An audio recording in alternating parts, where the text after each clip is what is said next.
வாங்க சொரக்காய் கட் பண்ணலாம். சொரக்காய் பார்த்திங்கன்னா முருங்கை மரத்து மேலே ஏற்றி விட்டு போட்டு நாங்கள் படாத பாடு விடுறோம். டெய்லி கீழே உடையாமல் சொரக்காயை எடுத்து கொடுக்குறதே பெரிய போராட்டமாக போச்சு. அப்பாடா, ஒரு காய் கட் பண்ணியாச்சு, இன்னொரு காய் கட் பண்ணுவோம்.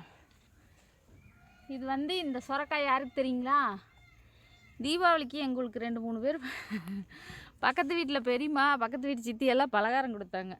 அவங்களுக்கு வெறும் பாத்திரத்தை கொடுக்க முடியாது இல்லையா? அதனால நாங்கள் என்ன பண்ணுறோம் தெரியுமா, எங்கள் வீட்டில் இருக்கிற சொரக்காய், கொத்தமல்லி தழை இதெல்லாம் கொண்டு போய் கொடுத்துடலாம் அந்த பாத்திரத்தில் போட்டு அப்படின்னு ஒரு ஐடியா பண்ணி சொரக்காய் கட் பண்ணிகிட்டு இருக்கிறோம். நாங்கள் சொரக்காய் நீலக்காய் எடுக்கிறேன். சின்ன காய் இல்லை, அவ்வளோதான் இருக்குது, அதெல்லாம் பிஞ்சாக இருக்குது. அதனால் இந்த நீலக்காய் கட் பண்ணியாச்சு. இன்றைக்கி கட் பண்ணுற மாதிரி இந்த 2 காய் தான் இருந்தது. இதுவும் பார்க்குறதுக்கு இந்த மாதிரி இருந்தாலும் இது சரியான பிஞ்சு தான், பிஞ்சு காய் தான், 2மே பிஞ்சு காய் தான்.